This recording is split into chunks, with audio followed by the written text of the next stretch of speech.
சூரா ஹூத் அத்தியாயம் 11. மொத்த வசனங்கள் 123. அளவற்ற அருளாளனும் நிகரற்ற அன்புடையோனுமாகிய அல்லாஹுவின் பெயரால். அலிஃப் லாம் ரா. இது வேதமாகும். நன்கறிந்த ஞானமுடையவனிடமிருந்து இதன் வசனங்கள் ஞானம் நிரப்பப்பட்டு பின்னர் தெளிவுபடுத்தப்பட்டது. அல்லாஹுவை தவிர எவரையும் வணங்காதீர்கள். நான் அவனிடமிருந்து உங்களுக்கு நற்செய்தி கூறுபவன், எச்சரிக்கை செய்பவன் என்று முஹம்மதே கூறுவீராக. உங்கள் இறைவனிடம் பாவ மன்னிப்பு தேடுங்கள், பின்னர் அவனை நோக்கி திரும்புங்கள். அவன் உங்களுக்கு அழகிய வசதியை குறிப்பிட்ட காலம் வரை அளிப்பான். நன்மை செய்யும் ஒவ்வொருவருக்கும் அவரது வெகுமதியை அளிப்பான். நீங்கள் புறக்கணித்தால் மிகப்பெரிய நாளின் வேதனை பற்றி உங்கள் விஷயத்தில் நான் அஞ்சுகிறேன் என்றும் கூறுவீராக. அல்லாஹுவிடமே உங்களின் மீளுதல் உள்ளது. அவன் அனைத்து பொருட்களின் மீதும் ஆற்றலுடையவன். கவனத்தில் கொள்க. அவனிடமிருந்து மறைத்துக் கொள்வதற்காக தமது நெஞ்சுகளை அவர்கள் மூடிக்கொள்கின்றனர். கவனத்தில் கொள்க. அவர்கள் தமது ஆடைகளால் மூடிக்கொண்டாலும் அவர்கள் மறைப்பதையும் வெளிப்படுத்துவதையும் அவன் அறிவான். உள்ளங்களில் உள்ளதை அவன் அறிந்தவன். பூமியில் உள்ள உயிரினம் எதுவாக இருந்தாலும் அவற்றுக்கு உணவளிப்பது அல்லாஹுவின் பொறுப்பாகும். அவற்றின் வசிப்பிடத்தையும் அவை சென்றடையும் இடத்தையும் அவன் அறிவான். ஒவ்வொன்றும் தெளிவான பதிவேட்டில் உள்ளது. உங்களில் அழகிய செயல்பாடுகள் உள்ளவர் யார் என்பதை சோதிப்பதற்காக அவனே வானங்களையும் பூமியையும் 6 நாட்களில் படைத்தான். அவனது அரிஷ் தண்ணீரின் மீது இருந்தது. மரணத்திற்கு பின் உயிர்ப்பிக்கப்படுவீர்கள் என்று நீர் கூறினால் இது தெளிவான சூனியமே அன்றி வேறில்லை என்று ஏக இறைவனை மறுப்போர் கூறுகின்றனர். குறிப்பிட்ட காலம் வரை நாம் வேதனையை அவர்களுக்கு பிற்படுத்தினால் அதை தடுத்தது எது என்று கேட்கின்றனர். கவனத்தில் கொள்க. அது அவர்களிடம் வரும் நாளில் அவர்களை விட்டும் அது தடுக்கப்படுவதில்லை. அவர்கள் எதை கேலி செய்து கொண்டிருந்தார்களோ அது அவர்களை சூழ்ந்து கொள்ளும். மனிதனுக்கு அருளை அனுபவிக்க செய்து பின்னர் அவனிடமிருந்து அதை நாம் எடுத்துவிட்டால் அவன் நம்பிக்கை இழந்தவனாகவும் நன்றி மறந்தவனாகவும் ஆகிவிடுகிறான். அவனுக்கு ஏற்பட்ட துன்பத்திற்கு பின் இன்பத்தை நாம் அனுபவிக்க செய்தால் என்னை விட்டும் தீங்குகள் அகன்று விட்டன என்று கூறுகிறான். அவன் பெருமிதமும் கர்வமும் கொள்கிறான். துன்பங்களை சகித்துக் கொண்டு நல்லறங்கள் புரிவோரை தவிர அவர்களுக்கே மன்னிப்பும் பெரிய கூலியும் உண்டு. இவருக்கு ஒரு புதையல் அருளப்பட வேண்டாமா, அல்லது இவருடன் ஒரு வானவர் வர வேண்டாமா என்று அவர்கள் கூறுவதால், முஹம்மதே, உமக்கு அறிவிக்கப்படும் செய்தியில் சிலவற்றை நீர் விட்டுவிடக்கூடும். உமது உள்ளம் சங்கடப்படக்கூடும். நீர் எச்சரிப்பவரே. அல்லாஹுவே எல்லா பொருளுக்கும் பொறுப்பாளன். இவர் இதை இட்டுக்கட்டி கூறுகிறார் என்று அவர்கள் கூறுகிறார்களா? நீங்கள் உண்மையாளர்களாக இருந்தால் இட்டுக்கட்டி 10 அத்தியாயங்களை இது போன்று கொண்டு வாருங்கள். அல்லாஹுவை அன்றி உங்களுக்கு இயன்றவர்களை துணைக்கு அழைத்துக் கொள்ளுங்கள் என்று கூறுவீராக. உங்களுக்கு அவர்கள் பதிலளிக்காவிட்டால் அல்லாஹுவின் ஞானத்துடன் இது அருளப்பட்டது என்பதையும் அவனை தவிர வணக்கத்திற்குரியவன் யாருமில்லை என்பதையும் அறிந்து கொள்ளுங்கள். நீங்கள் கட்டுப்படுகிறீர்களா என்று கேட்பீராக. இவ்வுலக வாழ்க்கையையும் அதன் கவர்ச்சியையும் நாடுவோரின் செயல்களுக்கான பலன்களை இங்கேயே முழுமையாக கொடுப்போம். இங்கே அவர்கள் குறைவு செய்யப்பட மாட்டார்கள். அவர்களுக்கு மறுமையில் நரகத்தை தவிர வேறில்லை. அவர்கள் தயாரித்தவை அங்கே அழிந்துவிடும். அவர்கள் செய்து கொண்டிருந்தவையும் வீணாகிவிடும். தமது இறைவனிடமிருந்து கிடைத்த சான்றின் அடிப்படையிலும் அதைத் தொடர்ந்து இறைவன் புறத்திலிருந்து சாட்சியாளர் முஹம்மத் வந்துள்ள நிலையிலும் இதற்கு முன்னர் அருளப்பட்ட மூசாவின் வேதம் முன்னோடியாகவும் அருளாகவும் உள்ள நிலையிலும் இதை நம்புவோரும் இதை மறுக்கும் கூட்டத்தினருமா சமமாவார்கள்? நரகமே இவர்களுக்கு எச்சரிக்கப்பட்ட இடமாகும். இதில் நீர் சந்தேகம் கொள்ளாதீர். இது உமது இறைவனிடமிருந்து வந்த உண்மையாகும். எனினும் அதிகமான மக்கள் நம்பிக்கை கொள்ள மாட்டார்கள். அல்லாஹுவின் மீது பொய்யை இட்டு கட்டியவனை விட மிகவும் அநீதி இழைத்தவன் யார்? அவர்கள் தமது இறைவன் முன்னே கொண்டு வரப்படுவார்கள். இவர்களே தமது இறைவனின் பெயரால் பொய்யுரைத்தோர் என்று சாட்சிகள் கூறுவார்கள். கவனத்தில் கொள்க, அநீதி இழைத்தோர் மீது அல்லாஹுவின் சாபம் இருக்கிறது. அவர்கள் அல்லாஹுவின் பாதையை விட்டும் தடுக்கின்றனர், அதை கோணலாக காட்டுகின்றனர். அவர்களே மறுமையை மறுப்பவர்கள். அவர்கள் பூமியில் வெற்றி பெறுவோராக இல்லை. அல்லாஹுவை அன்றி அவர்களுக்கு பாதுகாவலர்களும் இல்லை. அவர்களின் வேதனை பன்மடங்காக்கப்படும். அவர்களால் செவியேற்க இயலாது. அவர்கள் பார்ப்போராகவும் இல்லை. அவர்கள்தாம் தமக்குத்தாமே நட்டத்தை ஏற்படுத்திக் கொண்டனர். அவர்கள் கற்பனை செய்தவை அவர்களை விட்டு மறைந்து விட்டன. மறுமையில் அவர்களே பெரு நட்டமடைந்தோர் என்பதில் சிறிதும் ஐயமில்லை. நம்பிக்கை கொண்டு நல்லறங்கள் செய்து தமது இறைவனை நோக்கி திரும்பியோரே சொர்க்கவாசிகள். அதில் அவர்கள் நிரந்தரமாக இருப்பார்கள். இவ்விரு பிரிவினருக்கும் உதாரணம் குருடன் மற்றும் செவிடனும் பார்வையுள்ளவன் மற்றும் கேட்பவனும் ஆவார்கள். தன்மையில் இவ்விருவரும் சமமாவார்களா? நீங்கள் படிப்பினை பெற மாட்டீர்களா? நூகை அவரது சமுதாயத்திடம் அனுப்பினோம். நான் உங்களுக்கு பகிரங்கமாக எச்சரிக்கை செய்பவன் என்று அவர் கூறினார். அல்லாஹுவை தவிர யாரையும் வணங்காதீர்கள். துன்புறுத்தும் நாளின் வேதனையை உங்கள் விஷயத்தில் நான் அஞ்சுகிறேன் எனவும் கூறினார். எங்களை போன்ற ஒரு மனிதராகவே உம்மை காண்கிறோம். எங்களின் சிந்தனை குறைவுடைய தாழ்ந்தவர்களே உம்மை பின்பற்றுவதை காண்கிறோம். உங்களுக்கு எங்களை விட எந்த சிறப்பும் இருப்பதாக நாங்கள் கருதவில்லை. மாறாக உங்களை பொய்யர்களாகவே கருதுகிறோம் என்று அவரது சமுதாயத்தில் ஏக இறைவனை மறுத்த பிரமுகர்கள் கூறினர். என் சமுதாயமே, நான் என் இறைவனிடமிருந்து பெற்ற சான்றின் அடிப்படையிலிருந்து அவன் தனது அருளையும் எனக்கு வழங்கியிருந்து அது உங்களுக்கு மறைக்கப்பட்டு நீங்கள் அதை வெறுத்தால் உங்களுக்கு நாங்கள் அதை வற்புறுத்த முடியுமா என்பதற்கு பதில் சொல்லுங்கள் என்று நூஹ் கேட்டார். என் சமுதாயமே, இதற்காக நான் உங்களிடம் எந்த செல்வத்தையும் கேட்கவில்லை. எனது கூலி அல்லாஹுவிடமே உள்ளது. நம்பிக்கை கொண்டோரை நான் விரட்டுபவனாகவும் இல்லை. அவர்கள் தமது இறைவனை சந்திப்பவர்கள். எனினும் அறியாத கூட்டமாகவே உங்களை நான் கருதுகிறேன். என் சமுதாயமே, நான் அவர்களை விரட்டி அடித்தால் அல்லாஹுவிடமிருந்து என்னை காப்பாற்றுபவன் யார்? சிந்திக்க மாட்டீர்களா? என்னிடம் அல்லாஹுவின் கருவூலங்கள் உள்ளன என்று உங்களிடம் கூற மாட்டேன். மறைவானவற்றையும் அறிய மாட்டேன். நான் வானவர் என்றும் கூற மாட்டேன். உங்கள் கண்கள் யாரை இழிவாக காண்கிறதோ அவர்களுக்கு அல்லாஹ் எந்த நன்மையும் அளிக்கவே மாட்டான் எனவும் கூற மாட்டேன். அவ்வாறு கூறினால் நான் அநீதி இழைத்தவனாகி விடுவேன். அவர்களின் உள்ளங்களில் உள்ளதை அல்லாஹ் மிக அறிபவன் எனவும் கூறினார். நூஹே, எங்களுடன் தர்க்கம் செய்து விட்டீர். அதிகமாகவே தர்க்கம் செய்து விட்டீர். நீர் உண்மையாளராக இருந்தால் எங்களுக்கு எச்சரிப்பதை எங்களிடம் கொண்டு வாரும் என்று அவர்கள் கூறினர். அல்லாஹ் நாடினால் அவனை அதை உங்களிடம் கொண்டு வருவான்.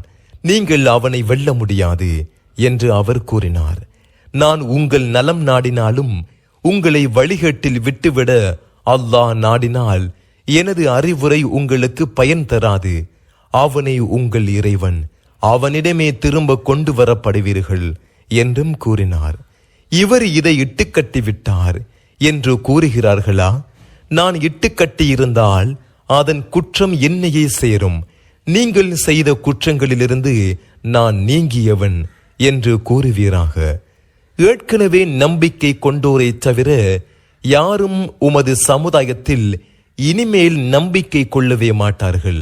எனவே அவர்கள் செய்து கொண்டிருப்பதற்காக நீர் கவலைப்படாதீர். நமது கண்காணிப்பிலும் நமது கட்டளைப்படியும் கப்பலை செய்வீராக.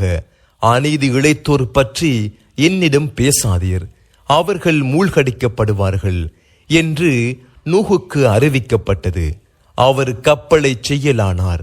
அவரது சமுதாயத்தின் பிரமுகர்கள் அவரை கடக்கும் போதெல்லாம் அவரை கேலி செய்தனர். நீங்கள் எங்களை கேலி செய்தால் நீங்கள் கேலி செய்தது போல் உங்களை நாங்களும் கேலி செய்வோம் என்று அவர் கூறினார். இழிவு தரும் வேதனை யாருக்கு வரும், நிலையான வேதனை யாருக்கு இறங்கும் என்பதை பின்னர் அறிந்து கொள்வீர்கள் என்றும் கூறினார். நமது கட்டளை வந்து தண்ணீர் பொங்கிய போது ஒவ்வொன்றிலும் ஒரு ஜோடியையும் உமது குடும்பத்தாரில் நமது விதி முந்திவிட்டவர்களைத் தவிர மற்றவர்களையும் நம்பிக்கை கொண்டோரையும் ஏற்றுக்கொள்வீராக என்று கூறினோம். அவருடன் மிகச் சிலரே நம்பிக்கை கொண்டனர். இதில் ஏறிக்கொள்ளுங்கள், அல்லாஹுவின் பெயராலேயே இது ஓடுவதும் நிற்பதும் உள்ளது. என் இறைவன் மன்னிப்பவன், நிகரற்ற அன்புடையோன் என்று நூஹ் கூறினார். மலைகளை போன்ற அலை மீது அது அவர்களை கொண்டு சென்றது. விலகி இருந்த தன் மகனை நோக்கி, அருமை மகனே, எங்களுடன் ஏறிக்கொள், ஏக இறைவனை மறுப்போருடன் ஆகிவிடாதே என்று நூஹ் கூறினார். ஒரு மலையில் ஏறிக்கொள்வேன், அது என்னை தண்ணீரிலிருந்து காப்பாற்றும் என்று அவன் கூறினான். அல்லாஹ் அருள் புரிந்தவர்களைத் தவிர அல்லாஹுவின் கட்டளையிலிருந்து காப்பாற்றுபவன் எவனும் இன்று இல்லை என்று அவர் கூறினார். அவ்விருவருக்கிடையே அலை குறுக்கிட்டது. அவன் மூழ்கடிக்கப்பட்டோரில் ஆகிவிட்டான். பூமியே, உனது தண்ணீரை நீ உறிஞ்சிக்கொள், வானமே நீ நிறுத்து என்று இறைவனால் கூறப்பட்டது. தண்ணீர் வற்றியது, காரியம் முடிக்கப்பட்டது.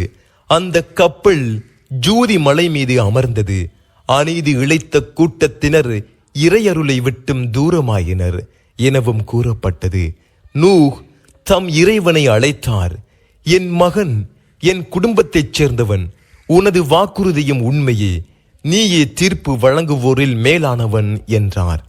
நூகே, அவன் உன் குடும்பத்தைச் சேர்ந்தவன் அல்லன், இது நல்ல செயல் அல்ல. உமக்கு அறிவு இல்லாதது பற்றி என்னிடம் கேட்காதீர். அறியாதவராக நீர் இருக்கக்கூடாது என உமக்கு அறிவுரை கூறுகிறேன் என்று அவன் கூறினான். இறைவா, எனக்கு அறிவு இல்லாதது பற்றி உன்னிடம் கேட்பதை விட்டும் உன்னிடமே நான் பாதுகாப்பு தேடுகிறேன். நீ என்னை மன்னித்து அருள் புரியாவிட்டால் நட்டமடைந்தவனாகி விடுவேன் என்று அவர் கூறினார். நூகே, உம்மீதும் உம்முடன் உள்ள சமுதாயங்கள் மீதும் பாக்கியங்கள் பொழியவும் நம்மிடமிருந்து சாந்தி நிலவிடவும் இறங்குவீராக என்று கூறப்பட்டது. சில சமுதாயங்களுக்கு சுகவாழ்வை அளிப்போம், பின்னர் துன்புறுத்தும் நமது வேதனை அவர்களை அடையும். முஹம்மதே, இவை மறைவான செய்திகள், இவற்றை உமக்கு நாம் அறிவிக்கிறோம். இதற்கு முன் நீரும் உமது சமுதாயத்தினரும் இதை அறிந்திருக்கவில்லை. எனவே பொறுமையை கடைப்பிடிப்பீராக. நம்மை அஞ்சுவோருக்கே நல்ல முடிவு உண்டு. ஆது சமுதாயத்திடம் அவர்களது சகோதரர் ஹூதை அனுப்பினோம். என் சமுதாயமே, அல்லாஹுவை வணங்குங்கள். உங்களுக்கு அவன் அன்றி வணக்கத்திற்குரியவன் யாரும் இல்லை. நீங்கள் கற்பனை செய்வோராகவே இருக்கிறீர்கள் என்று அவர் கூறினார். என் சமுதாயமே, இதற்காக உங்களிடம் நான் எந்த கூலியும் கேட்கவில்லை. என்னை படைத்தவனிடமே எனக்குரிய கூலி உள்ளது, விளங்க மாட்டீர்களா? என் சமுதாயமே, உங்கள் இறைவனிடம் பாவம் மன்னிப்பு தேடுங்கள், அவனை நோக்கி திரும்புங்கள். அவன் உங்களுக்கு தொடர்ந்து வானத்தை பொழியச் செய்வான், வலிமைக்கு மேல் வலிமையை உங்களுக்கு அதிகமாக்குவான். குற்றவாளிகளாகி புறக்கணிக்காதீர்கள் எனவும் கூறினார். ஹூதே, நீர் எங்களிடம் எந்த சான்றையும் கொண்டு வரவில்லை. நீர் சொல்வதற்காக எங்கள் கடவுள்களை நாங்கள் விடுவோராக இல்லை, நாங்கள் உம்மை நம்புவோராகவும் இல்லை. எங்கள் கடவுள்களில் சிலர் உமக்கு கெடுதி செய்து விட்டார்கள் என்றே கூறுகிறோம் என அவர்கள் கூறினர். நான் இதற்கு அல்லாஹுவை சாட்சியாக்குகிறேன், நீங்களும் சாட்சியாக இருங்கள். அவனை அன்றி நீங்கள் எதை இணை கற்பித்தீர்களோ அதை விட்டும் நான் விலகியவன். எனவே அனைவரும் எனக்கு எதிராக சூழ்ச்சி செய்யுங்கள், பின்னர் எனக்கு எந்த அவகாசமும் அளிக்காதீர்கள் என்று அவர் கூறினார். எனது இறைவனும் உங்கள் இறைவனுமாகிய அல்லாஹுவையே சார்ந்துள்ளேன். எந்த உயிரினமானாலும் அதன் முன்னெற்றியை அவன் பிடித்துக் கொண்டிருக்கிறான். எனது இறைவன் நேரான வழியில் இருக்கிறான். உங்களுக்காக எனக்கு கொடுத்து அனுப்பப்பட்டதை உங்களுக்கு எடுத்துச் சொல்லிவிட்டேன். நீங்கள் புறக்கணித்தால் உங்களை அன்றி வேறு சமுதாயத்தை அவன் உங்களுக்கு பகரமாக ஏற்படுத்துவான். அவனுக்கு நீங்கள் எந்த தீங்கும் செய்ய முடியாது. என் இறைவன் ஒவ்வொரு பொருளையும் கண்காணிப்பவன் எனவும் கூறினார். நமது கட்டளை வந்தபோது ஹூதையும் அவருடன் உள்ள நம்பிக்கை கொண்டோரையும் நமது அருளால் காப்பாற்றினோம். அவர்களை கடுமையான வேதனையிலிருந்து காப்பாற்றினோம். இந்த ஆது சமுதாயத்தினர் தமது இறைவனின் சான்றுகளை நிராகரித்து அவனது தூதர்களுக்கு மாறு செய்தனர். பிடிவாதக்கார ஒவ்வொரு கொடுங்கோலனின் கட்டளையையும் அவர்கள் பின்பற்றினார்கள். இவ்வுலகிலும் கியாமத் நாளிலும் அவர்களை சாபம் விரட்டியது. கவனத்தில் கொள்க, ஆது சமுதாயத்தினர் தமது இறைவனை மறுத்தனர். கவனத்தில் கொள்க, ஹூதுவின் சமுதாயமான ஆது சமுதாயம் இறையருளை விட்டும் தூரமாயினர். சமூது சமுதாயத்திடம் அவர்களின் சகோதரர் சாலிகை அனுப்பினோம். என் சமுதாயமே, அல்லாஹுவை வணங்குங்கள். அவனன்றி வணக்கத்திற்குரியவன் உங்களுக்கு யாரும் இல்லை.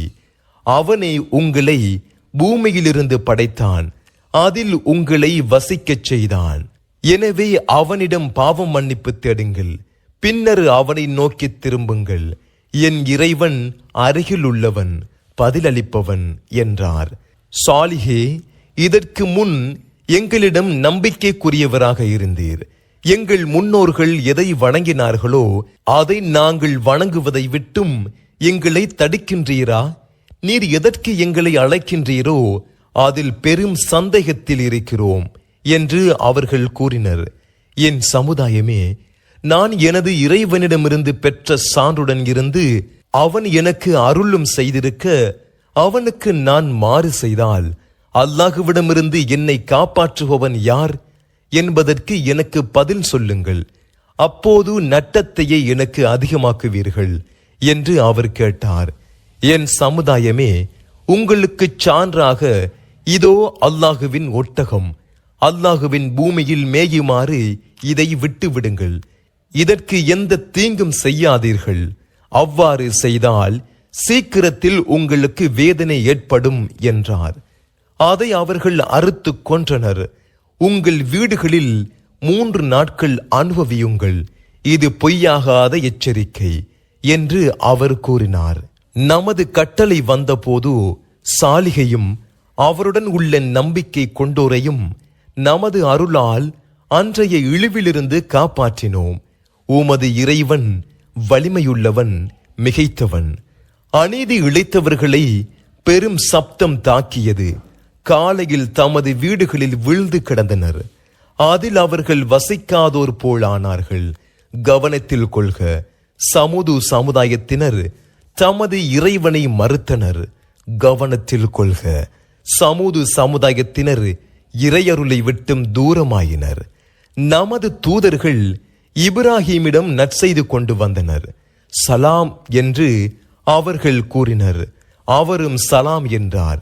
பொறிக்கப்பட்ட கன்று குட்டியை தாமதமின்றி கொண்டு வந்தார். அவர்களின் கைகள் உண்பதற்கு அதை நோக்கி செல்லாததை கண்டபோது அறிமுகமற்றவர்களாக அவர்களை கருதினார். அவர்களை பற்றி மனதுக்குள் பயந்தார். பயப்படாதீர், நாங்கள் லூத்துடைய சமுதாயத்திற்காக அனுப்பப்பட்டுள்ளோம் என்று அவர்கள் கூறினர். அவரது மனைவியும் நின்று கொண்டிருந்தார். அவர் சிரித்தார். அவருக்கு இஸ்ஹாக் பற்றியும் இஸ்ஹாக்குக்கு பின் யாக்கூப் பற்றியும் நற்செய்து கூறினோம். இது என்ன அதிசயம்! நான் கிழவியாகவும் இதோ எனது கணவர் கிழவராகவும் இருக்கும் போது பிள்ளை பெறுவேனா? இது வியப்பான செய்திதான் என்று அவர் கூறினார். அல்லாஹுவின் கட்டளை குறித்து ஆச்சரியப்படுகிறீர். அல்லாஹுவின் அருளும் பாக்கியங்களும் இப்ராஹீமின் இக்குடும்பத்தாராகிய உங்களுக்கு ஏற்படட்டும். அவன் புகழுக்குரியவன், மகத்துவமிக்கவன் என்று அவர்கள் கூறினர். இப்ராஹீமை விட்டு பயம் விலகி நற்செய்தி வந்தபோது லூத்துடைய சமுதாயம் குறித்து நம்மிடம் தர்க்கம் செய்யலானார். இப்ராஹீம் சகிப்புத்தன்மை மிக்கவர், இரக்கமுள்ளவர், நம்மை நோக்கி திரும்புபவர். இப்ராஹீமே, இதை நீர் விட்டு விடுவீராக. உமது இறைவனின் கட்டளை வந்துவிட்டது. தவிர்க்க முடியாத வேதனை அவர்களை வந்தடையும் என்று இறைவன் கூறினான். நமது தூதர்கள் லூத்திடம் வந்தபோது அவர்கள் விஷயத்தில் அவர் கவலைப்பட்டார். அவர்களுக்காக மனம் வருந்தினார். இது மிகவும் கடினமான நாள் எனவும் கூறினார். அவரது சமுதாயத்தினர் அவரிடம் விரைந்து வந்தனர். இதற்கு முன் அவர்கள் தீமைகளை செய்து வந்தனர். என் சமுதாயமே, இதோ என் புதல்விகள் உள்ளனர். அவர்கள் உங்களுக்கு தூய்மையானவர்கள். அல்லாஹுவை அஞ்சுங்கள். எனது விருந்தினர் விஷயத்தில் எனக்கு கேவலத்தை ஏற்படுத்தி விடாதீர்கள். உங்களில் நல்ல ஓர் ஆண் கூட இல்லையா என்று கேட்டார். உமது புதல்விகளிடம் எங்களுக்கு எந்த தேவையும் இல்லை என்பதை நீர் உறுதியாக அறிவீர். நாங்கள் விரும்புவதையும் நீர் அறிவீர் என்றனர். உங்கள் விஷயத்தில் எனக்கு சக்தி இருக்க கூடாதா, அல்லது பலமான ஆதரவை நான் பெற்றிருக்க கூடாதா என்று அவர் கூறினார். லூத்தே, நாங்கள் உமது இறைவனின் தூதர்கள். அவர்கள் உம்மை நெருங்கவே முடியாது. உமது மனைவியை தவிர உமது குடும்பத்தாருடன் இரவின் ஒரு பகுதியில் புறப்படுவீராக. உங்களில் எவரும் திரும்பி பார்க்க வேண்டாம். அவர்களுக்கு ஏற்படுவது அவளுக்கும் ஏற்படும். அவர்களின் காலக்கெடு வைகறை பொழுது. வைகறை பொழுது சமீபத்தில் இல்லையா என்று தூதர்கள் கூறினார்கள். நமது கட்டளை வந்தபோது சுடப்பட்ட கற்களால் அவ்வூரின் மீது கல்மழை பொழிந்து அதன் மேற்பகுதியை கீழ்ப்பகுதியாக்கினோம். அவை உமது இறைவனிடம் அடையாளமிடப்பட்டது.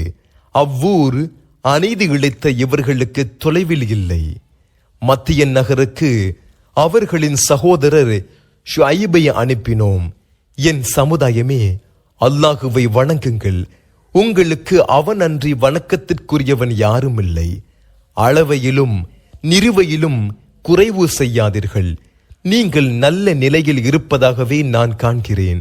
சுற்றி வளைக்கும் நாளின் வேதனை குறித்து உங்கள் விஷயத்தில் நான் பயப்படுகிறேன் என்றார். என் சமுதாயமே, அளவையும் நிறுவையையும் நேர்மையாக நிறைவாக்குங்கள். மக்களுக்கு அவர்களின் பொருட்களை குறைத்து விடாதீர்கள். இப்பூமியில் குழப்பம் விளைவித்து திரியாதீர்கள். நீங்கள் நம்பிக்கை கொண்டிருந்தால் அல்லாஹ் வழங்கும் இலாபம் உங்களுக்கு சிறந்தது. நான் உங்களை கண்காணிப்பவனாக இல்லை என்றார். ஷுஐபே, எங்கள் முன்னோர்கள் வணங்கியதையும் எங்கள் பொருட்களில் நாங்கள் விரும்பியவாறு செயல்படுவதையும் விட்டுவிட உமது தொழுகைதான் உமக்கு கட்டளையிடுகிறதா? நீர் சகிப்புத்தன்மையும் நேர்மையும் உள்ளவராவீர் என்று கேலியாக கூறினர். என் சமுதாயமே, நான் இறைவனிடமிருந்து சான்றை பெற்றிருந்து அவன் தனது அழகிய செல்வத்தை எனக்கு வழங்கியும் இருந்தால் உங்கள் நிலை என்ன என்பதற்கு பதில் சொல்லுங்கள்.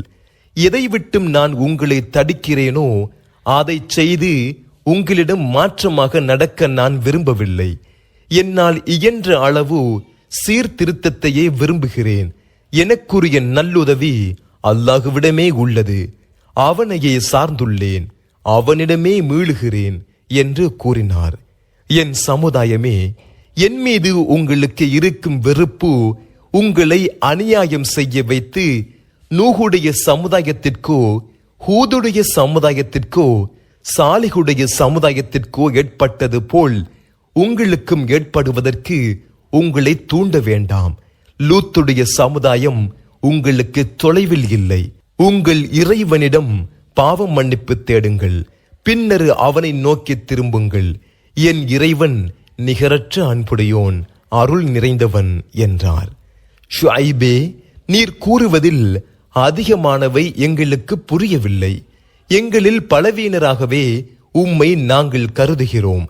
உமது குலத்தார் இல்லாவிட்டால் உம்மை கல்லெறிந்து கொன்றிருப்போம். நீர் எங்களை மிகைப்பவராக இல்லை என்று அவர்கள் கூறினார்கள். என் சமுதாயமே, என் குலத்தவர் அல்லாஹுவை விட உங்களுக்கு மதிப்பு மிக்கவர்களா? அவனை உங்களுடைய முதுகுக்கு பின்னால் தள்ளிவிட்டீர்களே. என் இறைவன் நீங்கள் செய்பவற்றை முழுமையாக அறிபவன் என்று அவர் கூறினார். என் சமுதாயமே, உங்கள் நிலையிலேயே நீங்கள் செயல்படுங்கள். நானும் என் நிலையில் செயல்படுகிறேன். இழிவு தரும் வேதனை யாருக்கு ஏற்படும் என்பதையும் யார் பொய்யன் என்பதையும் பின்னர் அறிந்து கொள்வீர்கள். எதிர்பாருங்கள், உங்களுடன் நானும் எதிர்பார்க்கிறேன் என்றார்.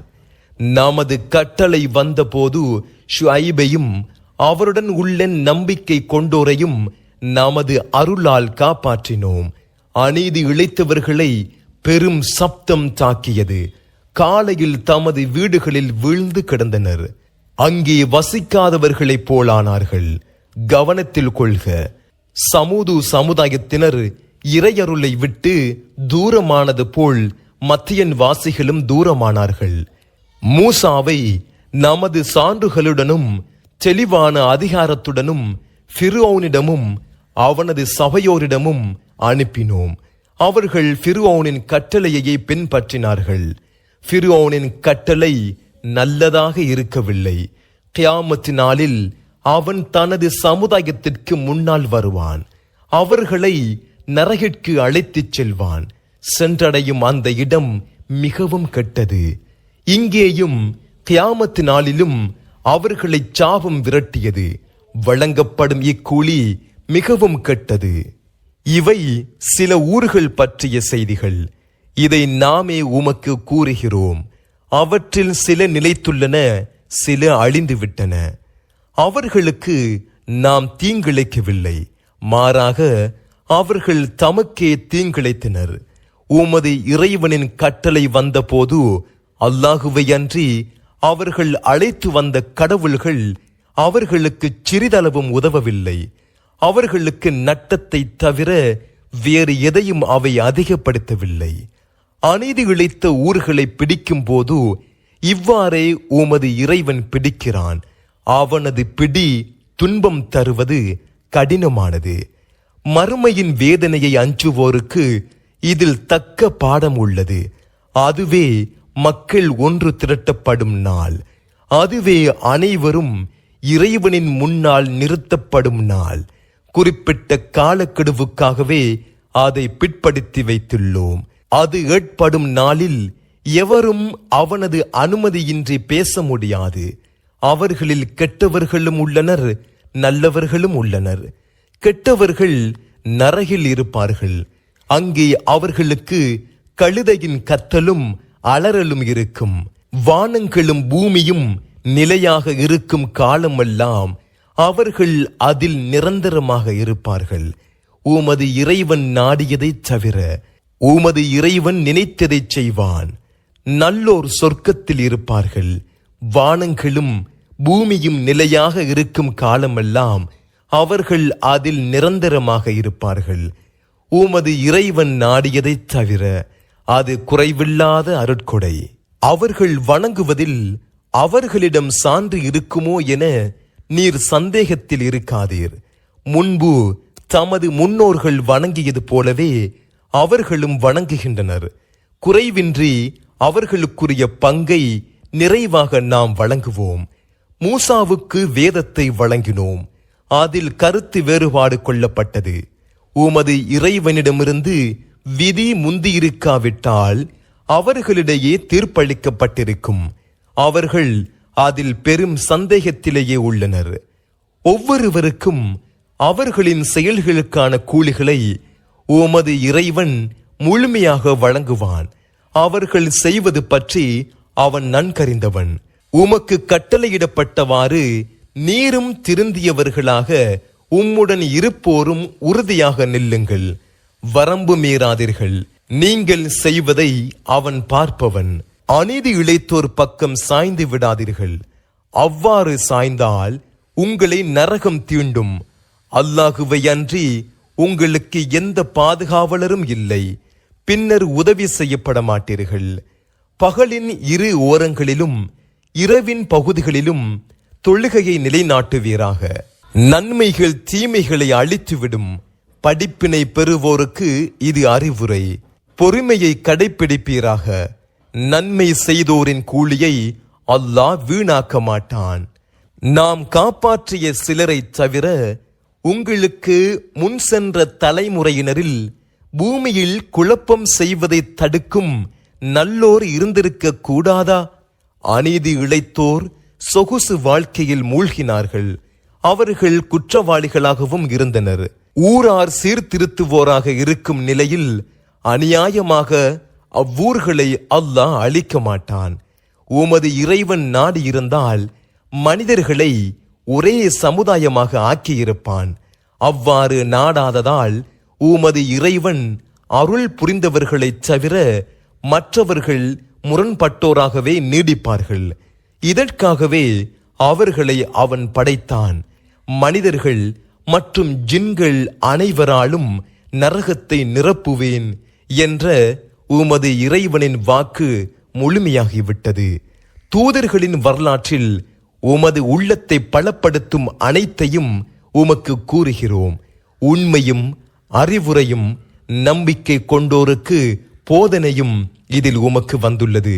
நம்பிக்கை கொண்டோருக்கு போதனையும் இதில் உமக்கு வந்துள்ளது. உங்கள் நிலையில் நீங்கள் செயல்படுங்கள், நாங்களும் செயல்படுகிறோம் என்று நம்பிக்கை கொள்ளாதோரிடம் கூறுவீராக.